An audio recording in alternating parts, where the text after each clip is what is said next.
မန္တလေးတိုင်းဒေသကြီးမိထ္ထီလာမြို့မှာခင်မွန်းဖြစ်သူကဓာတ်ဆီလောင်မီးရှို့ခဲ့လို့ပြင်းထန်ဒဏ်ရာရရှိပြီးတော့မှတေဆုံးခဲ့ရတဲ့ဇနီးဖြစ်သူရဲ့ဖြစ်စဉ်အကြောင်းအရာတစ်ခုဖြစ်ပွားခဲ့ပါတယ်။ဒီဖြစ်စဉ်ကတော့ပြီးခဲ့တဲ့ဩဂတ်စ်လ12ရက်နေ့ည9:00နာရီအချိန်လောက်မှာမိထ္ထီလာမြို့ပေါ်မှာရှိတဲ့ပြည်သားရရပ်ကွက်မှာဖြစ်ပွားခဲ့တာပါ။အဲ့ဒီရပ်ကွက်မှာနေထိုင်တဲ့အသက်29အရွယ်နိုင်လင်းဆိုတဲ့သူဟာအဲ့ဒီညတော့ကအရက်သေးစာမွေးရတောက်စားအိမ်ကိုပြန်လာတယ်။အဲ့ဒီချိန်မှာ28နှစ်အရွယ်ရှိပြီဖြစ်တဲ့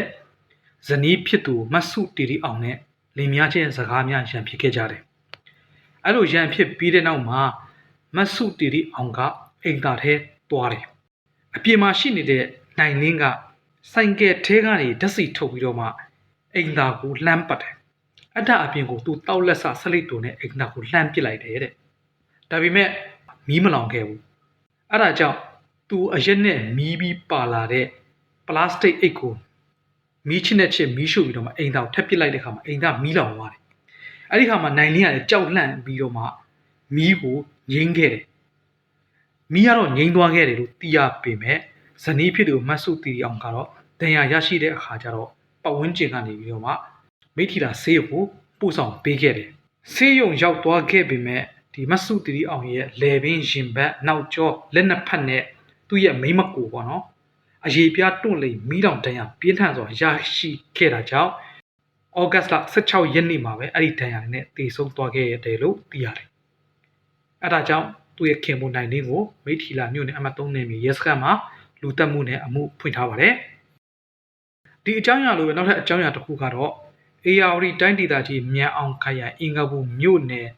မန်ကုန်းရွာမှာဖြစ်ပွားခဲ့ပါသေးတယ်။ဒါကတော့ဩဂတ်စ်လ14ရက်တကောင်ကျော်ညအချိန်မှာဖြစ်ပွားခဲ့တယ်။ဖြစ်စဉ်ကတော့ဒီပွဲရုံပိုင်ရှင်မန်ကုန်းရွာအတွက်မကြခင်ဥက္ကဋ္ဌ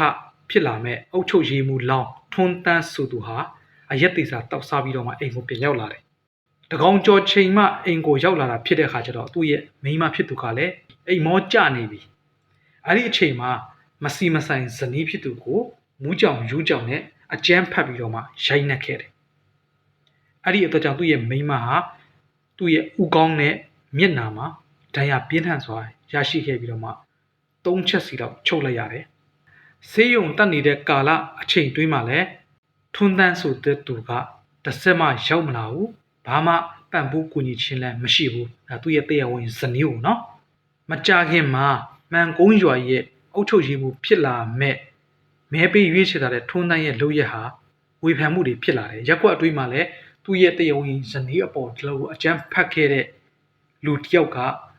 ငါတို့အတွက်အုတ်ချုပ်ရေးမှုဖြစ်လာနိုင်မလားဖြစ်လို့ရှိရင်ရောငါတို့ရက်ကွက်ကိုကောင်းမွန်အုတ်ချုပ်နိုင်မလားဆိုပြီးတန်တရားတွေများစွာဖြစ်ပေါ်ခဲ့တယ်။သူ့ရဲ့ဥက္ကဋ္ဌဖြစ်လာမဲ့အုတ်ချုပ်ရေးမှုဖြစ်လာမဲ့ယာထုကလည်းလောက်ခတ်လာတယ်လို့သိရတယ်။သူ့ရဲ့မိန်းမတော့တေဆုံးခြင်းမရှိပါဘူး။ဒီဖြစ်စဉ်နဲ့ပတ်သက်ပြီးတော့ဘာကိုပြောသချင်လဲဆိုရင်တဦးကတော့မိန်းမဖြစ်သူကိုအိမ်သာတက်နေတဲ့အချိန်မှာဓာတ်ဆီလောင်မိရှို့တယ်။နောက်ထပ်တဦးကတော့မကြခင်ဥက္ကဋ္ဌဖြစ်လာမဲ့အုတ်ချုပ်ရေးမှုလောင်းကအိပ်ပျော်နေတဲ့အိမ်မောကျနေတဲ့မိန်းမသားကိုအကြမ်းဖက်ရိုက်နေတယ်။မျိုးသမီးနဲ့အမျိုးသားကဒီတိုင်းချင်းရှင်ရင်တော့မှအင်အားချင်းကွာနေတာကိုအခုလိုလှုပ်တဲ့ဖြစ်စဉ်ကိုတန်ဝေကရเสียအဖြစ်တင်ဆက်ပေးရခြင်းပါ။